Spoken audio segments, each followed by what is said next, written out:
Her vaxtınız xeyir olsun. Vallahi billahi adam başını itirir. Bu Azərbaycanda elə yeni temalar çıxır ki, bu Azərbaycanda bilmirsən ki, kim nə işlə məşğuldur.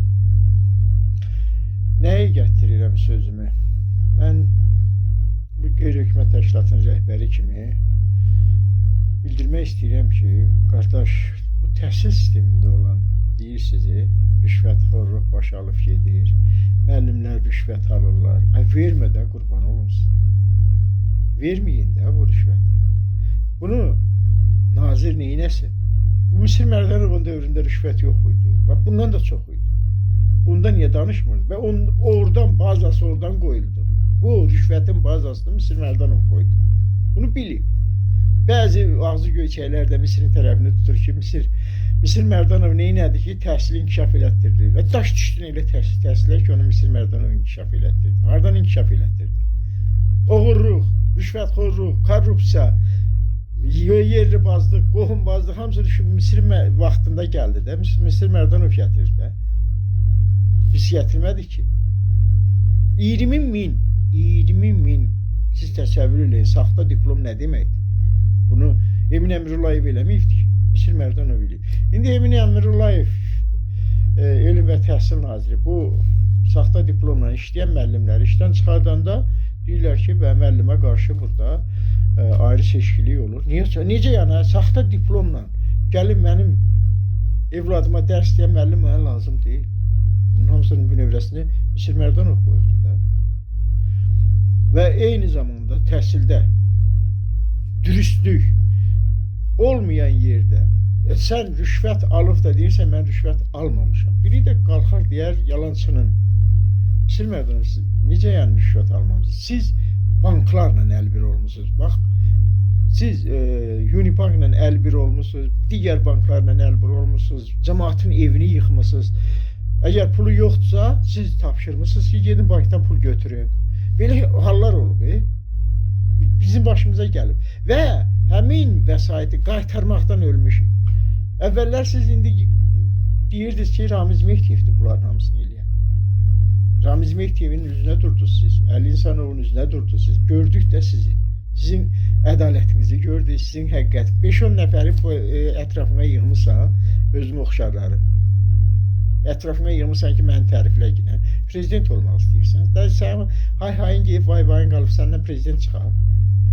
Özünə oxşarların bir 5-10 nəfəri yığmışsan ki,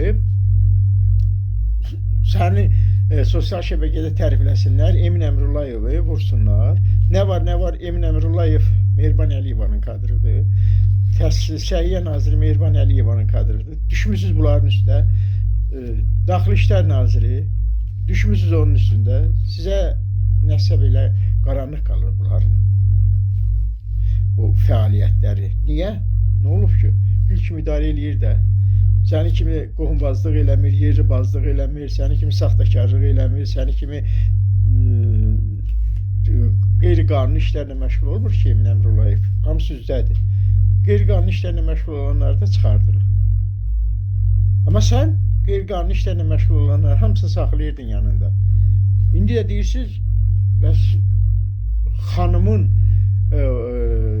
xəbəri var hər şeydən, cəmaatın evlərindən alırsınız, xanımın xəbəri var, cəmaatın başına oynasırsınız. Siz bilirsiniz nə qədər insan, 20 min insanı siz çörəksiz qoydunuz. 20 min insana siz saxta sənət vermişsiniz. Amma yenə əllərinizi, qollarınızı sallaya-sallaya gəzirsiniz. Hələ buna görə sən ölkənin rəhbərinə minnətdarlığını bildirməlisən ki, sənə toxunmur, sənə barıb türməyə soxmur. Əli İnsanov siz tutdurdunuz da, prezident olmaq istəyirdik. Soxdunuz qabağa ki, Əli İnsanov prezident olacaq. Sonra da özün istədin prezident olacaq. Sonra da gördün yox, alınmır, başladın yaltaqlanmağa. Mehdiyevə yaltaqlandın. İndi ölkənin birinci vitse-prezidentinə yaltaqlanırsa, amma ölkənin birinci vitse-prezidentinə təhqirlər yağdıran insanın biri və birincisi siz olmuşsunuz. Mən bunları sübut eləyərəm. Biri və birincisi siz olmuşsunuz. Həqiqəti deməkdən siz çəkinmişsiniz. Siz başlamışsınız, o vaxtı Allah rəhmət eləsin, Cəlal Əliyevin tərəfindəydiniz. Onda siz Paşayevləri saymırdınız ki. Sən Cəlal Əliyevin yetirməsi olmuşsan da. İndi birdən-birə dönmüsən. İndi siz olmuşsunuz Mehriban Əliyevanın güya tərəfdarları çıxmısınız. Amma Mehriban Əliyevanı dünya arenasında təhqir elətdirən insanlardan biri və birincisi Misir Mərdanov. Açıq şəkildə yox, deyim ki, açıq onda hardadır o? Qeyrət ki, açıq şəkildə desin. Xeyr, örtülü şəkildə, elə formada onun adamları var. Elə şəkildə demişsiniz ki, və bunların hamısını mən çox gözəl bilirəm. Elə formada demişsiniz. Və sizə qarşı çıxan insanların da başına zülüm oyunu açmışsınız. Yani. Bir var oyun, bir də zülüm açmışsınız siz. Siz Misir Mərdanov. İndi çıxırsınız ağsaqqal sözü. Baboş. Bu dəqiqə dünya arenasında görürsünüz ki, hansı formadadır. Bu baboşları siz yetirdiniz Misir Mərdanov. Siz. Buna görə də siz cavab almalısınız. Mütləq almalısınız. Bunun bir gün haqqı sorulacaqdır Misir Mərdanov sizdən. Bunu bilin. Və eyni zamanda sizdən, mən dəfələrlə dedim, sizin ailənizə müraciət elədim, sizin dostlarınıza müraciət elədim, sizə müraciət elədim ki, çıx prezidentdən üzr istə. Bu siyasi bir xarakterli bir məsələdir. Çıx üzr istə. Bu cəmaat da görsün ki, siz üzr istədiniz. Necə yəni? Cəmaatın ailəsini təhqir elətdir, yine sonra da üzr istəmə. Eləməlisiniz Misir Mərdanov. Vaxtında üzr istə. Elə olsun ki, səhərsi günü sən atanın, ananın haqqında, özün haqqında mənfi fikirlər söyləməsin. Çox xahiş edirəm. Çıx, üzrünü istə ki, mən səhv eləmişəm. İndi özün bilərsən, nə tər deyəcəksən, nə inəyəcəksən özün bilərsən. Amma Ali Başkomandanın üzr istəməlisən. Mehriban xanım Əliyevadan üzr istəməlisən. Yəqin ki, tezliklə eləyərsən. Mən əl çəkəndə eləmək səndən. Bu qərəzli məsələ deyil. Bu siyasi məsələdir. Bu ölkə prezidentinə qarşı dünyada təhqirin əsas bünövrəsini siz qoymuşsunuz və siz də cavab verəcəksiniz.